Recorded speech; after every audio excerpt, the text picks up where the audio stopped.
¿A dónde vamos y dónde venimos? Sí, Don sí. Manolo Barea, ¿qué tal? Muy buenos días. Muy bien. Que estamos aquí discerniendo, ¿no?, Sí. sobre la vida, el más allá, ¿no? Es que Sí. le he preguntado, a ver, me van a permitir, es que le he preguntado que con esto de la nave nodriza, que dice un señor del Pentágono, que está en el sistema solar, que está enviando sondas a los planetas, le he preguntado aquí a Manolo Barea, coordinador de La jornada de archivos privados, ¿no? exactamente, jornada de archivos privados, si tenemos algo en el archivo jerezano sobre avistamientos ovni. En principio, lo que te estaba comentando, no existen, es un tema bastante contemporáneo, ¿no? Y entonces, digamos, en ¿Qué base pasa, que en el medievo no había ovnis? Sí, lo que pasa es que si lo vieran hubiera sido, digamos, una estela en la cual se hubiera significado en base a conceptos puramente religiosos. El avistamiento podría ser, pues, Santiago Matamoros elevándose, vale. o elementos... Claro, se vincularía con algo místico religioso. Claro, ¿no? exacto. Amigo. Claro, sí, bueno, de ahí hay una línea de interpretación muy interesante. O sea, particularmente muchos hechos pasados descritos actualmente debemos de darle una perspectiva diferente, muy diferente. Vale, yo te he invitado a Jerez al Día para hablar de las jornadas que están en marcha, Sí. de archivos y música, Sí. organizados por la Real Academia de San Dionisio de Ciencias, Artes y Letras de Jerez. Y tú eres coordinador de estas jornadas, ¿no? Sí, en principio los organizadores son varios. Empezamos el Ayuntamiento de Jerez, la Academia de San Dionisio, se unió la Fundación González Villa, el siguiente institución fue la Asociación Jerezana Amigos del Archivo y finalmente hemos unido a la Universidad Padua Olavide. Lo digo porque somos todos organizadores y debo decir que somos organizadores de pleno derecho, del primero al último, en este caso pues todos ellos. Y soy coordinador desde el primer año porque nació en una época muy concreta en la cual era jefe de departamento del archivo y la idea era plantear una visibilización de los fondos y archivos, y una manera interesante era derivarlo a ese concepto privado. Privado no tiene que ser que no sean accesibles ni sean públicos, sino privados de origen privado. Entonces, en el caso de este año, de archivos y música, tenemos instituciones públicas, pero con fondos privados en su gran mayoría. Cuando decimos archivos privados, ¿hablamos de archivos desconocidos? ¿Es lo mismo? No, porque en este caso estamos hablando de la Biblioteca Nacional y estamos hablando de sus fondos musicales, los cuales devienen posiblemente, no de posiblemente, tal cual, ¿no?, de monasterios, conventos, bibliotecas que han cedido ese material, bueno, incluso lo que es la realeza, la monarquía, en el concepto de Palacio Real, entrega esa documentación, entre ellas musical, a la institución que es la Biblioteca Nacional. Entonces, tenemos allí también el centro, perdona que te lo quiero decir bien, el Centro de Documentación de las Artes Escénicas, que fueron las dos conferencias de ayer, pues hablan de esos archivos personales que quedan donados. No es privado de privativo y sobre todo que son, y lo que intentamos, y aprovecho esa pregunta, desde Jerez de la Frontera, es visibilizar esos fondos. ¿Para qué? Para que la población lo conozca y sobre todo se interese por ello.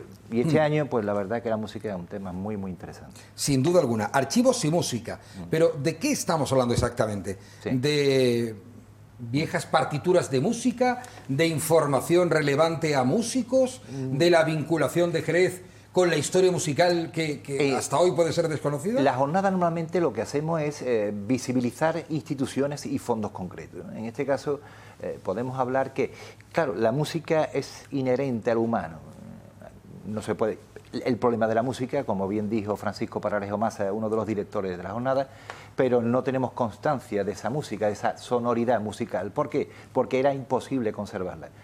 ¿A partir de cuándo se conserva la música? A partir que hay soportes, en este caso placas de cera o pizarras, las cuales se asienta la música. Y lo que sí tenemos, en gran manera...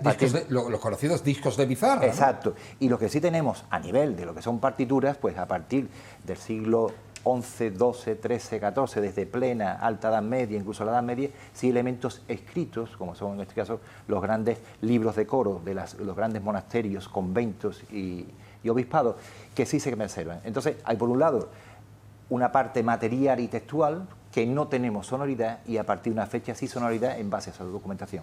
Esa dualidad nos permite, por un lado, por ejemplo, constatar la existencia de una institución como puede ser la Catedral de Salamanca, que conserva un fondo musical extraordinario, sobre todo a partir de la Edad Media y Edad Moderna, y se está haciendo una labor interesantísima, y después la habilitación de esas partituras en cuanto a que se están dando sonoridad desde el presente, pero mirando al pasado, con lo cual fíjate qué interesante, ¿no? Y si me lo permite, ¿no? El otro director, ¿no? En este caso Israel Sánchez, ambos dos generan un programa en el cual vamos a pasar casi por todos los palos. Es un tema muy, muy interesante. Vamos a hablar de archivos, en este caso de mucha antigüedad, como puede ser como lo que acabo de decir de Salamanca, pero podemos hablar en este caso como un archivo, en este caso biblioteca majestática y enorme, como es la Biblioteca Nacional, o podemos estar también en un centro extraordinario, único y universal, como es el nuestro, del flamenco, del Centro Andorra Flamenco, con Ana Tenorio, que dio una charla ayer magnífica. Debo dar las gracias también a Ana. Entonces, vamos tocando centros de documentación, bibliotecas, centros privados. Y después, hablando de Jerez, aprovecho también, ayer estuvo Bruno Escobar, un investigador jerezano joven, pero debo decir con una experiencia y unas capacidades presentes y futuras extraordinarias, hablando de lo que son la documentación, tanto de protocolos notariales como municipal, para la interpretación y la investigación, en el cual habla de que, y es así, Jerez siendo la segunda ciudad del Reino de Sevilla, pues tenía la capacidad de contratar músicos para sus actividades, porque la música era consustancial también para, digamos, ese concepto majestático de poder. El poder se demuestra en salidas procesionales, en grandes cortes, pero también en la capacidad de darle música y significación. Y eso Jerez también estaba presente. Claro, porque, en fin, estoy viendo que hay un espectro de estilos musicales enorme. Sí. Estamos hablando de música clásica, Sí. Estamos hablando posiblemente de canto gregoriano, Sí, sí. estamos hablando de la música del flamenco. Sí. O sea, estáis resucitando la música antigua. Claro, bueno, de alguna manera estamos posibilitando reconocer a esas instituciones, esos archiveros y archiveras bibliotecarias que se están dedicando, y las posibilidades de consulta e investigación futura. Y de cara a la población, porque debo decir que lo que hacemos con la jornada es sociabilizar. Nosotros no hacemos, y se lo encomiendo a los distintos ponentes, digamos, unas conferencias complejas, no porque sino para que se transmite. Y debo decir que yo mismo no soy un gran conocedor de la música, me gusta la música, pero en tiempo, cuando se me ha dado la circunstancia, estoy hablando ya en época incluso impartiendo formación, el tema de los archivos y documentación musical, siempre he tenido que echar mano de algún compañero que tuviera la capacitación. ¿Por qué? Porque la música tiene una lectura concreta y específica y tiene una aplicación que es lo que es, digamos, su enseñanza, que es diferente. Y aprovecho también los músicos, tanto músicos que ejerce como tal, como aquellos estudiosos, particularmente son personas de una profundidad intelectual extraordinaria, porque conversan desde la música, pero que aparte transmiten sonoridad. Yo creo, y debo decir que estoy gratamente satisfecho del resultado. Y si me lo permite, no te estoy dejando hablar, pero... Perdona, sí, Manolo, el que tienes que hablar eres tú. Bueno, es que ayer, por ejemplo, Lauro Moyano, soprano, y Alberto González, guitarra, estuvieron haciendo un concierto y la verdad, estaban hablando de Sor. Sor es el que realmente funda o crea la guitarra española. ¿Qué pasa con Sor? Sor era catalán, pero en la prefectura bonapartista estuvo en Jerez de la Frontera y estuvo en el Palacio de Villavicencio. Bueno, pues ayer, entre su programa, apareció Sor y su guitarra. Y yo debo decirlo, y no sé si se nota la cara, y nos quedamos encantados. Pero es que mañana tendremos una actividad en los Claustros de Santo Domingo y finalizamos, por ejemplo, con un coro, en el coro Siarum de Utrera, con un programa también extraordinario, un coro, pero en Santa María de Gracia, en su iglesia, y creo que va a ser apoteósico. Entonces, desde la jornada de archivos privados, el año pasado fue el vino, anteriormente creo que fue naturaleza, literatura, vamos tocando grandes materias, pero sobre todo lo que queremos es que el patrimonio, el oficio de archivero y los documentos contenidos sean accesibles y por lo menos reconocibles por la gran población, y poquito a poco, estamos en la 11ª. No, y yo creo que quedan muchos más. Claro, colocar en su lugar a los grandes pioneros, precursores, músicos, ¿no? Sí. Que han conseguido que hoy día entendamos la música como tal. Totalmente. Exacto. Es que, disculpar, pero lo tengo que decir, no digo que haya una gran incultura, sino hay un gran desconocimiento. Es así. Mira, tú lo debo decir. Yo, por ejemplo, a mí me encanta Bach, pero también me gusta Jorge Drexler, pero... No, eso no ocurre en Alemania, por ejemplo, con los grandes autores. Es decir, allí no hay una música... Claro. Todo se pone en valor, ¿no? Aquí se ha quedado un poco... hay un cierto aspecto en el sentido de que la música religiosa, que es realmente la que... hay mayor cantidad de pervivencia realmente en base a una cuestión de contratación, o sea, son los que contrataban. Parece que ahora mismo es una especie de truncamiento. Acercarse a la religión no significa ser religioso. Vuelvo a un concepto que te he dicho, como me dijo a mí el prior del Carmen. Manolo Barea es religioso pero no es clerical. Pueden quedarse con ese concepto, hay que acercarse a la religión en base a que, bueno, pues forma el patrimonio cultural o un gran de los patrimonios culturales y nuestra memoria. Entonces, básicamente, bueno, pues esos coros están hablando de música religiosa, pero claro, la sonoridad. ¿Qué pasa en el mundo protestante o anglosajón? Que, bueno, que hay una diferencia y parece que abraza de una manera diferente y parece que no hay diferencia.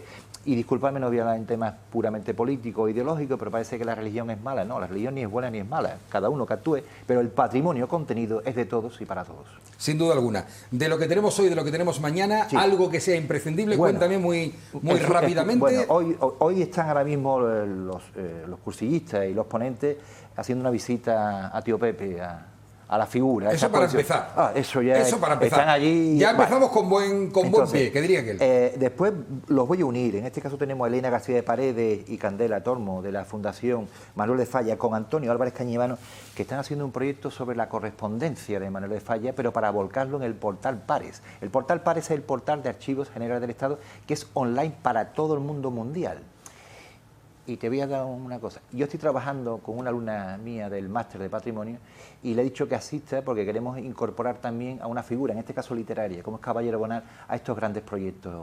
Vaya combinación, ¿no? Sí, del tirón. Y además, después vamos a contar con Pepa y Pedro de la Catedral de Salamanca y van a hablar de, bueno, cuando Paco Paralejo Massa me dice, tenemos que contar con Salamanca, maravilloso. Por la noche tendremos el concierto de Emilio Villalba y Sara María, los claustros de Santo Domingo, la música y los instrumentos del libro de las cantigas de Alfonso X, o sea, la recreación del pasado para poder recrear esa música que no se sabía cómo era, pero se está intentando. Bueno, pues esta recreación.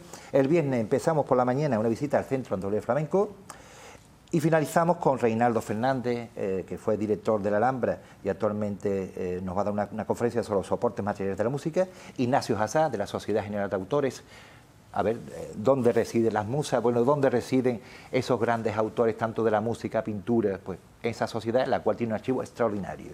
Y finalizaremos con Sergio Pagán, compañero tuyo de Radio Nacional de España, especialista en Bach, bueno, nos va a hablar de la música y de cómo se conserva y cómo se trasciende.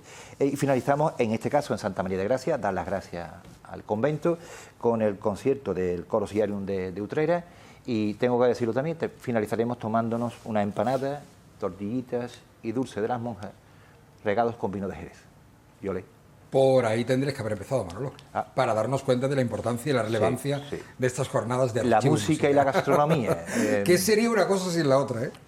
¿Qué sería la vida? Es verdad, ¿Qué sería la vida? Manolo, nos estamos metiendo en temas muy profundos. La semana que viene, Semana Santa, tú no eres cofrade, pero vives el mundo cofrade también cercano, allí en la academia, ¿no? Exacto, siendo académico también, pero sobre todo llevando adelante un proyecto de organización de archivos cofrades, porque pervive el patrimonio, pervive la historia, pervive la significación de Jerez de la Frontera, también en las cofradías. De ahí que animo a los cofrades y a las cofradías que inicien proyectos de organización de archivos. Manolo Barea, coordinador de estas jornadas de archivos privados, muchísimas gracias, sobre todo por explicarlo tan bien. Nos ha quedado clarísimo estas jornadas de archivo y música organizadas por la Real Academia San Dionisio de Ciencias Artes de Jerez. Gracias. A ti. Bueno, y enseguida vamos con lo que yo le decía a este hombre, No, es que me quiero reír, pero no, el tema es serio. La nave nodriza, que dice un señor del Pentágono que está mandando sondas por todo el sistema solar. ¿Cómo lo ve el cine o cómo lo ha visto el cine? Que es como los zombies, es una amenaza permanente. Las novedades de la semana, los estrenos, las cosas que no se pueden perder en el Séptimo Arte, aquí en Jerez al Día, a vuelta de publicidad.